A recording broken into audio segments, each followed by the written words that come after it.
de livre, c'est souvent un peu fictif, hein, c'est-à-dire que Job nous renvoie à une époque d'avant l'exil. Or, c'est vraiment nettement après l'exil. Donc, l'époque d'après l'exil, c'est là où Israël, ses sages, hein, ses prêtres, ses prophètes, ont été exilés par la puissance babylonienne, et à cause de ces exils, ils vont habiter des lieux, des pays, des contrées, hein, où il n'y a pas d'Hébreux, il n'y a pas de Juifs. Et donc, ils sont un petit peu perdus au milieu de ces contrées, avant que il y ait des colonies de peuplement qui arrivent peu à peu, n'est-ce pas ? Donc, c'est un contexte parfois difficile, hein, où il est difficile de pratiquer sa foi. Alors, voilà, pour Job, vous voyez que on ne parle pas du tout de la loi juive. Il se cantonne, le livre de Job se cantonne uniquement au malheur vécu, hein, et le principal malheur, c'est d'avoir été loin de sa terre, hein, et de son temple et de son Dieu. Est-ce que c'est en quelque sorte ce texte une réponse au peuple des Juifs qui à l'époque aurait pu justement se révolter ou ne pas comprendre ce Dieu en arrivant en terre promise, et puis finalement il leur arrive plein de malheurs? Est-ce que c'est pas un petit peu une réponse à ça? Je pense que c'est beaucoup plus large que ça, hein. Il peut y avoir un petit peu de ça, mais vous êtes sans doute aperçu en écoutant le livre de Job, hein, que c'est beaucoup plus largement. Alors c'est beaucoup plus largement un texte où on va essayer de poser des questions sur la souffrance, sur l'approche de la mort, en particulier sur les persécutions, sur le fait qu'on n'est pas accueilli, on n'est pas reçu. Alors, le livre peut-être manifester ici ou là le fait que dans certains pays, les Juifs n'étaient pas toujours bien reçus, et donc ils étaient raillés, insultés, méprisés. Il peut y avoir un petit peu de ça aussi. En même temps, dans le livre, il n'y a pas une seule invitation à revenir sur la terre des ancêtres. Le livre, manifestement, a été écrit non seulement à un moment où il a été écrit en dehors d'Israël, mais on ne dit pas à ce moment il faut que vous reveniez en Israël. C'est-à-dire on accepte le fait que on est en dehors d'Israël et que on peut pratiquer sa foi là où on est. Merci. Alors, est-ce que nous avons des questions de l'Assemblée? Non. Je pense que c'est parce que vous avez été très clair dans votre propos. Alors, je vais continuer à poser mes questions. Est-ce qu'il y a d'autres... Donc, le livre de Job est écrit sous la forme de dialogues qui peuvent rappeler aussi les Écritures. Enfin, c'est un style qu'on retrouve plutôt dans la philosophie. Est-ce qu'il y a d'autres passages de la Bible qui reprennent cette forme, à votre connaissance? Alors là, Carole, vous me posez une sacrée colle, et je ne suis pas content du tout. Alors, voilà, peut-être, en tout cas spontanément, ça ne me vient pas. Bien sûr, hein, des dialogues, comme vous le disiez tout à l'heure, et il y en a dans la littérature païenne. Par contre, ce que je peux vous dire, qui est intéressant, d'ailleurs je l'avais amené, vous savez, c'est ce cri, hein, qui est celui de Job. Alors on pense que son écriture, vous voyez, c'est le 5e, 4e siècle avant Jésus-Christ, bien sûr. Mais dans la littérature païenne, et en particulier assyrienne et babylonienne, il y a d'autres exemples où des personnes crient contre leur Dieu, ne comprennent pas pourquoi une épreuve énorme s'abat sur eux, alors qu'ils ont essayé d'être fidèles. Et puisque cela va donner le temps de faire venir peut-être telle ou telle question, je voudrais vous citer, parce que je l'avais apporté, en me disant qu'il y aurait peut-être une question là-dessus. Voilà, je vous dis pas comment enfin en français en tout cas ça s'appelle « Je veux louer le Seigneur de sagesse ». Comme un homme qui n'aurait pas apporté régulièrement l'offrande à son Dieu, qui n'aurait pas incliné son visage et aurait ignoré les prosternations, qui n'aurait pas dans la bouche ni supplication ni prière, qui aurait omis les jours saints et négligé la fête des mois, qui n'aurait enseigné à ces gens ni le respect des dieux, ni l'adoration, comme un homme qui, dans sa rage, aurait oublié son Seigneur, ou juré par son Dieu à la légère un serment solennel, comme un tel homme je suis traité. Moi pourtant, j'ai été fidèle à la supplication de la prière. La prière était ma sagesse et la supplication ma loi. Le jour du culte des dieux faisait la joie de mon cœur. Le jour de la procession de la déesse était pour moi avantage et profit. Prier pour le roi, c'était mon honneur. La musique pour lui, c'était une joie de plus, etc., etc. Vous voyez comment il proteste énergiquement, il a fait le bien, il a fait tout ce qu'il fallait vis-à-vis des dieux, et il est traité par le Dieu, par les dieux, hein, de façon terrible, épouvantable. Merci. Alors la lecture de ce texte a dû inspirer beaucoup de monde parce que nous avons des questions. Qu'est-ce qu'une personne malade qui souffre beaucoup, qui va mourir peut-être, peut vivre ou découvrir dans le livre de Job pour elle-même? Vous avez, vous voyez, ce qui est important dans le livre de Job, c'est que Job, il essaye, il aborde toutes les questions contre Dieu, hein, en clamant son innocence. Et il n'y a aucune réponse qui n'est valable. Hein. Aucune réponse n'est valable. On reste devant un mystère. Hein, on ne peut pas dire, vous voyez, c'est là où le livre est fort, c'est que dans le dialogue des trois amis, eh bien, face à une personne qui est malade et qui ne comprend pas pourquoi elle l'est, est fortement malade, il n'y a aucune réponse à cela. On ne peut pas lui dire c'est parce que tu as péché. On ne peut pas lui dire de trop non plus, mais Dieu est bon et puis serre des dents et ça ira. Or c'est un peu ça que disent les trois amis. Vous voyez, on est pris vraiment dans une impasse. Le mal, on ne peut pas. Seule la personne qui le subit l'endure d'une certaine façon. Et parfois sa famille proche, parce que c'est insupportable pour eux. Il n'y a pas de réponse à cela. Hein. Il n'y a pas de réponse à cela, sauf peut-être de son côté. On pourrait dire je vais prier pour toi, et parfois ça fait du bien, mais en tout cas notre prière à nous, oui, crier vers Dieu, oui. Hein. Mais moi, ce qui m'a paru vraiment intéressant, c'est vraiment les deux chapitres dont j'ai parlé. Hein. C'est-à-dire que Dieu ne peut pas être associé à quelqu'un qui veut le mal, le malheur, hein, de son enfant finalement. Il y a une cohérence en Dieu. Il y a une bonté en Dieu. Hein, il y a même je disais tout à l'heure, moi j'aime beaucoup ça, il y a même de la fantaisie en Dieu.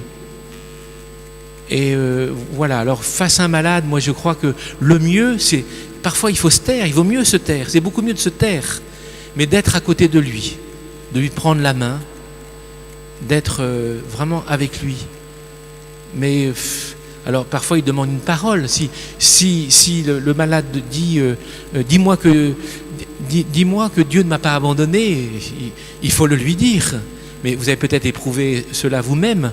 Hein, au fond de nous-mêmes, on pense aussi tout au fond de nous-mêmes. Et j'espère que effectivement il va le faire tenir, parce qu'on ne sait pas. Demain il sera peut-être mort. Et demain il sera sans doute mort s'il va à toute extrémité. Alors je trouve ce livre d'une pudeur extraordinaire, parce qu'il ne donne pas des réponses toutes faites. Il accepte les questions, la violence des questions de Job. Mais d'un autre côté, vous voyez, il y a cette facette-là, et en même temps, hein, eh bien, il y a toute la description, hein, d'un Dieu qui prend Job par la main, Job le malade, hein, et qui l'emmène faire ce tour absolument magnifique dans la création. Parfois la maladie, vous voyez, elle est comparée à une bête affreuse, hein, qui déchire, qui mord. Et Job compare Dieu finalement à cette bête affreuse qui mord et qui déchire. Et Dieu va prendre au contraire Job dans sa création et veut lui montrer des bêtes effectivement assez énormes, l'hippopotame et le crocodile. Alors un crocodile alors prenons que l'hippopotame, hein, mais qui sont placides, hein, qui sont paisibles. Hein. Voilà, il y a pas Dieu paraît méchant, mais il n'y a pas que du méchant en Dieu, je le dis comme ça, mais il faudrait le dire autrement. Merci. Alors justement, parfois ça peut nous arriver d'être en colère à Dieu quand il y a des choses terribles qui nous arrivent, mais parfois il soulage notre cœur et nous aide aussi à surmonter nos peines. Et comment reconnaît-on son action dans ces cas-là ? Comment reconnaît-on l'action de Dieu voilà. Ben, d'abord, s'il nous a exaucés dans notre demande, on peut reconnaître son action, bien sûr. Hein. Moi, je trouve que et voilà, et dans l'action de grâce aussi. Hein, donc voilà, s'il nous guérit, c'est comme ça. Hein. Alors, je saisis un petit aspect de votre question, hein, pour vous dire que surtout en ayant enseigné les psaumes, je suis très marqué, et dans Job et dans les psaumes, hein, de ces cris vers Dieu. Hein. Si vous criez vers Dieu, c'est que vous croyez en lui. Parce que si vous ne croyez pas en lui, vous ne criez plus vers lui. Et donc l'homme a tout à fait le droit. Parce que parfois on se dit, oh là là, je vais commettre un blasphème, ou c'est pas bien, je devrais être dans la foi. Mais non. Non. D'abord parce que si vous ne criez pas, d'une certaine façon, comment voulez-vous qu'ils vous entendent ? Et puis même si vous restez dans une attitude de foi, en disant, bon, peut-être que je l'ai mérité, je serre des dents et ça va aller mieux demain. Et peut-être que demain, ça n'ira pas mieux. N'est-ce pas ? Alors, c'est vraiment une attitude humaine et biblique de crier vers Dieu. Parce que les psalmistes l'ont fait, les prophètes l'ont fait, Jésus lui-même l'a fait. Et donc c'est pas, ne me dites pas que c'est pas très chrétien de se tenir silencieux, parce que c'est pas très gentil de faire de la peine au bon Dieu si on crie vers lui. C'est pas vrai, ça. L'attitude chrétienne est une attitude vraie, est une attitude réaliste. Donc si je suis sur mon lit de souffrance, hein, j'ai le droit de crier vers Dieu avec toute ma foi. Hein, peut-être parfois une foi qui va être plus intense que d'autres. Et si jamais j'étais guéri, eh bien, je rends grâce au Seigneur, et je rends grâce avec beaucoup d'humilité. Parce que pourquoi il m'a guéri moi, et il n'a pas guéri un autre ? Merci. La crucifixion et la résurrection sont-elles parvenues à faire disparaître la théorie de la rétribution ? Alors, la crucifixion et les résurrections, maintenant qui est là, voilà, est-ce que c'est parvenu à faire disparaître la théorie de la rétribution ? Si tu fais ce que Dieu te demande, tu auras des belles choses, et si tu ne le loues pas correctement, il t'arrivera malheur. La théorie de la rétribution, dont j'ai beaucoup parlé et dont les trois amis se font largement l'écho, hein, n'a pas disparu du tout. Hein, on le sait bien nous-mêmes, et on doit vraiment veiller à cela. Pourquoi ? Parce que sinon on tombe dans une logique commerciale avec le Seigneur. Hein, c'est-à-dire, écoute Seigneur, si tu me fais ça, eh bien alors en échange je ferai ceci et cela pour toi.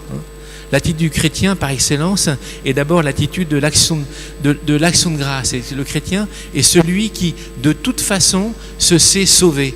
Il n'a pas à faire ceci pour être sauvé. Or nous sommes sans cesse dans l'autre attitude. On croit toujours qu'on a à faire cela pour être sauvé. Or le baptême nous a déjà situés, si vous voulez, de l'autre côté de la rivière, de l'autre côté de la mer Rouge, de l'autre côté du Jourdain. On a traversé avec Moïse, avec Josué, avec Jésus, n'est-ce pas ? On a traversé de l'autre côté, n'est-ce pas ? Donc ça c'est vraiment important, hein, de le penser, de le dire. Hein. Et alors ça ne nous empêche pas, bien sûr, hein, d'avoir des épreuves, d'avoir des difficultés. Mais le fait d'avoir passé cette frontière, que la mort et la résurrection du Christ nous a fait passer, nous installe, si possible, hein, dans déjà une certaine confiance. Quand je confesse ici ou ailleurs, hein, à des personnes qui viennent me dire je suis pécheur, j'ai pas fait ceci, j'ai pas fait cela, hein. Je commence par dire à la personne, au pénitent, je commence par lui dire, savez-vous que vous êtes d'abord l'enfant bien-aimé du Seigneur. Vous êtes l'enfant bien-aimé du Seigneur. Vous n'êtes pas au-delà de ses bras. Vous êtes déjà, hein, dans ses bras, on pourrait dire. Et puis après, on essaye de vivre courageusement les épreuves. Merci. Comment Job peut être consolé de la perte de ses fils par la naissance des suivants? Alors c'est là, vous voyez, où c'est un conte.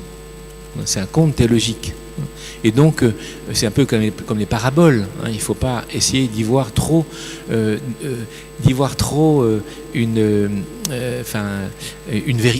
vérité telle qu'elle s'est passée. Hein. Et alors, effectivement, je suis un petit peu comme vous. Hein, il a perdu ses enfants, mais en même temps, vous voyez, on peut penser qu'il a tellement vécu une telle épreuve, hein, que voilà, il a consommé jusqu'au bout, hein, je parle prudemment, hein, la perte, hein, de ses enfants. Et on peut penser aussi, puisque c'est un conte théologique, hein, que le Seigneur lui a donné lui-même, hein, cette joie, cette confiance, hein, cette action de grâce d'avoir... Alors il avait 7, donc je l'ai dit tout à l'heure, 7 et 3, hein, 10, déjà pas mal. Mais là, il en a 25 ou 30, quoi. Hein. Donc pour un juif, c'est extrêmement important. Je vous rappelle aussi que on est à une époque, et ça je le dis presque sans sourire, mais sérieusement, une époque où on meurt énormément. Par, bon voilà, tout à l'heure j'ai parlé de l'exil, en partant en exil, mais aussi par la maladie. Et donc on essaye de ne pas... Un enfant meurt, on va s'attacher au suivant. Voilà, hein, c'est pas comme aujourd'hui où perdre un enfant, c'était moins, hein, en tout cas beaucoup moins qu'aujourd'hui, où perdre un enfant, c'est un drame absolu. Merci. La souffrance est-elle incontournable pour aller vers Dieu ? La souffrance est-elle incontournable? C'est une bonne question. Et je remercie celle ou celui qui l'a posée. Voyez, alors ce serait un peu terrible de dire que c'est incontournable. Donc, encore une fois, je serre des épaules et puis je me recroqueville et puis je m'apprête à passer l'épreuve. Mais voyez, nous sommes dans le carême. Nous allons entrer dans la semaine sainte. Il n'y a pas de samedi saint, il n'y a pas de veillée pascale sans le vendredi saint. Et alors, encore une fois, je ne dis pas du tout il faut passer par là, mais je constate ce qui se passe. Je constate que pour que un grain puisse donner un épi, et du grain plein l'épi, il faut qu'il meure. Il faut qu'il y ait une belle moisson, il faut que ça meure en terre. Je constate que il a fallu, après coup, que je passe par telle ou telle épreuve pour tout d'un coup me rendre compte que les autres existent, pour avoir le sens du prix de la vie. Je constate que j'ai dû passer par telle épreuve parfois terrible pour m'intéresser aux autres. Alors, voilà, ne disons pas trop avant, il va falloir que je passe par l'épreuve, mais faisons un retour en arrière et regardons combien telle et telle épreuve a été bénéfique pour moi. Et qu'au lieu d'en retirer seulement des larmes, des souffrances pas possibles, j'en ai tiré aussi un bien, je dirais. Merci. Est-ce qu'à travers le livre de Job, on peut donc penser que la souffrance, la maladie, la persécution est plus supportable si on se tourne vers Dieu et qu'on pratique la louange ? Et est-ce facile de pratiquer la louange quand justement on est en proie à toutes ces souffrances? Alors le livre de Job, il ne parle pas trop de la louange. Hein. Il parle... alors moi, je suis un... C'est pour ça que j'aime beaucoup ces deux chapitres 38 et 40, parce que en tant qu'ancien scout, hein, et vraiment je crois avoir découvert énormément, hein, de la place de Dieu dans ma vie à travers une nuit à passer à veiller au coin du feu, à écouter les bruits de la forêt, la pluie qui tombe et tout ça. Hein. Et pour moi, une des raisons de croire en Dieu, hein, je suis prudent en avançant ça aussi, parce qu'on pourrait dire le contraire aussi, hein, ça a été... C'est ce monde immense et beau, hein, dont parle Jean-Claude Richard dans son chant « Mon Dieu, tu es beau ». Là. Et Alors, vous voyez que Job, il a beaucoup de mal à entrer dans la louange. Hein. Il a fallu vraiment un coup de pouce du Seigneur. Hein. D'abord pour dire, pas tellement dans la louange, mais pour mettre la main sur sa bouche et pour dire qu'il a trop parlé. Il a trop parlé, il n'a pas assez vu. Alors, c'est vu comme par l'auteur du livre ainsi. Hein. Alors, cela dit, bien sûr, hein, le Saint Paul, tel ou tel livre, nous invite très fortement à la louange. À la louange, comme je disais tout à l'heure, hein, reconnaître ce que Dieu a fait pour nous.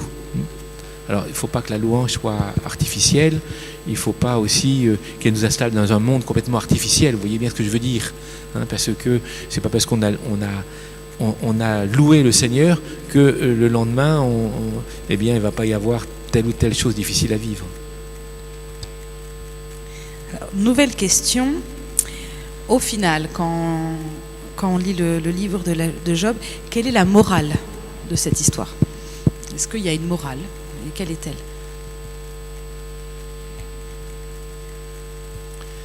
Alors, enfin, moi, je parle en mon nom personnel. Hein, alors, parce que j'ai côtoyé des grands souffrants. Pour moi, la plus grande épreuve, c'était celle de mes parents et de mon père en particulier. Donc, je me suis retrouvé énormément dans la souffrance de Job.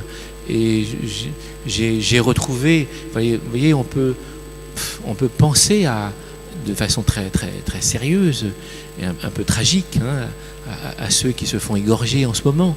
Hein, quels sont leurs moments, hein, ils savent peut-être qu'ils vont mourir le lendemain. Hein, quel cri ils poussent vers le Seigneur. Peut-être des cris du coup, où est Dieu, hein, peut-être ils perdent leur foi dans le Seigneur. Donc je fais droit, hein, à ces cris de Job, qui sont les cris de tous ceux qui sont plongés dans des épreuves épouvantables. J'aime beaucoup aussi relire ce que disent les trois amis, parce qu'on se retrouve bien là-dedans aussi, hein, dans ce qu'il y a aussi par ailleurs dans la Bible, hein, cette théorie de la rétribution automatique. Ils croient bien faire, les trois amis. Hein. Et puis, n'est-ce pas aussi notre manière de faire? Parfois, peut-être notre parole imprudente, hein, auprès des malades ou des souffrants que nous avons côtoyés. Alors, vous voyez, il y a vraiment... Et puis, je me retrouve beaucoup dans ces deux chapitres où Dieu invite Job à faire un tour dans ses créations. Alors la morale, hein, c'est qu'il n'y a pas de réponse définitive au mystère du mal, de la souffrance. Il n'y a pas de réponse. Moi, ce qui m'a beaucoup frappé, c'est que Dieu ne répond pas à Job. Hein, la façon de répondre, c'est qu'il va, si vous voulez, il va désengluer Job dans une espèce où il était englué, hein, dans cette espèce de magma dans lequel il était englué. Il n'en sortait pas. Hein. Et il ne sortait pas. Et donc, il va l'inviter à aller trouver d'autres lieux où bien, manifestement, Dieu est là. Dieu, il est présent, n'est-ce pas? Et voilà, j'aime bien cette juxtaposition. Oui, il n'y a pas de réponse, à moins que les autres orateurs disent différemment. Il n'y a pas... Alors, justement, on pourrait poser une question, du coup, par rapport au mal, mais nous sommes dedans, n'est-ce pas? Depuis le Genèse chapitre 3, nous savons que nous sommes dedans. C'est un fait. Hein, n'essayons pas de revenir en arrière, on est là-dedans. Hein, et depuis ça, le monde est cassé. Hein, il est comme...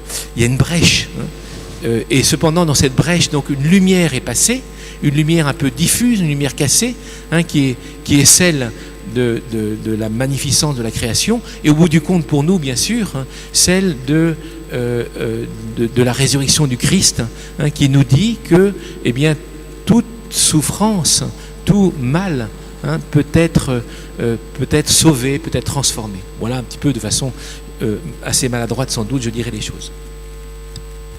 Merci beaucoup d'avoir répondu aux questions. Alors nous allons terminer cette soirée. Nous n'avons malheureusement pas pu répondre à toutes les questions qui étaient posées. Nous allons terminer par un temps de prière. Merci beaucoup à vous tous d'être venus et aux internautes de nous avoir suivis.